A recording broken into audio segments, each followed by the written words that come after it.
We're here with John Coulter, owner of the Compass Rose Brewery in Raleigh, North Carolina, and we're here today just having a chat, catching up, and just trying to get a picture of John and the brewery and what led him to this brewery in the end and where he is today. So, John? Yeah. 3 years ago, we opened a brewery down in Mexico called Embajador, and that was my two other partners. There's three of us in this business. That was our first foray into the beer business, and we really discovered we liked it. We wanted to do something in the U.S., and so, at this point, I'm living in Kansas City. My partner is out here in Raleigh, and the beer scene in Raleigh is really, as good as anywhere in the U.S. Yeah. So, really wanted to open something here, and in North Raleigh, it just seemed like a perfect place for a tap room and to do a brewery and to be able to do distribution, right here locally. So that led us to our brewer, Thomas Vincent. We met him when he was working at Natty Green's. He was interested in a startup project, just like we were, and that kind of led us into this building, which was just a shell at this point. And then we brought a designer in, did some of the work. That you see here, our wives were really integral in making this look the way it looks to make sure that it's a woman-friendly place, in addition to a good place to go have a pint. And then the glass wall that you see behind you really made the brewery the centerpiece of what we're doing here. And I think it's good. So people can see what's going on and the process and understand. And we do tours, and we do a lot of just impromptu tours. People come in, they want to see it on a Saturday, either Thomas or I were happy to walk them through to understand the beer process, where the beer comes from, how we make it, and our vision of what we want to do in the future. What do you think sets you apart from other breweries or brew pubs or in the Raleigh area or even across the state? I think there's so much good beer being brewed everywhere. It's really hard to set yourself apart.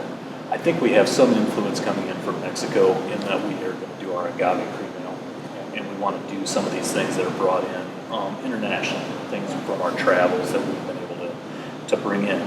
Thomas has a long background in Germany, so of course we made an Oktoberfest, but it's an ale, so it's a Mocktoberfest, and it's a little bit more interesting. And then the tap room was something we wanted to make as a centerpiece of our business. People to come in here and feel like, okay, it's bright, it's open, it's big, there's games here. It's a family-friendly place where the kids can come in, the dogs are here, and it really just is a community kind of environment. Yes, sure. Now, people home brewing or looking at an opportunity to not only enjoy their beer but brew from home and do that sort of thing.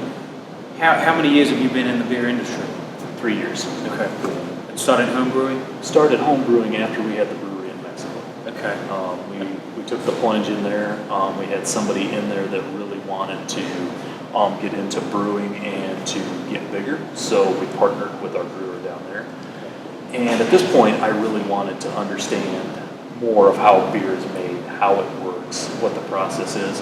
And I felt like the best way to do that was home. Right. So then you get a look at, okay, how is grain mashed and what are we doing during the mashing process? I'm certainly no brewer, and I'm never going to brew on an industrial scale, but at least I know the questions to ask around. And any advice to anyone looking to do home brewing or start out or do something similar? Home brewing is so fun. Anybody should home brew if you like beer. Make a couple batches and do it. If you want to brew on an industrial scale, get some experience, understand the business, get into it with a brewery where you can work and learn, because it is a completely different situation. The cost of chemicals, you have a boiler rather than a turkey fryer. There's just a lot of things involved. What's your favorite beer? I'm an IPA guy. So the IPA? I got to tell you, I think our Saison came out so well. It was so good. That's probably going to be my favorite. And this is the Saison? That's the Saison. Okay.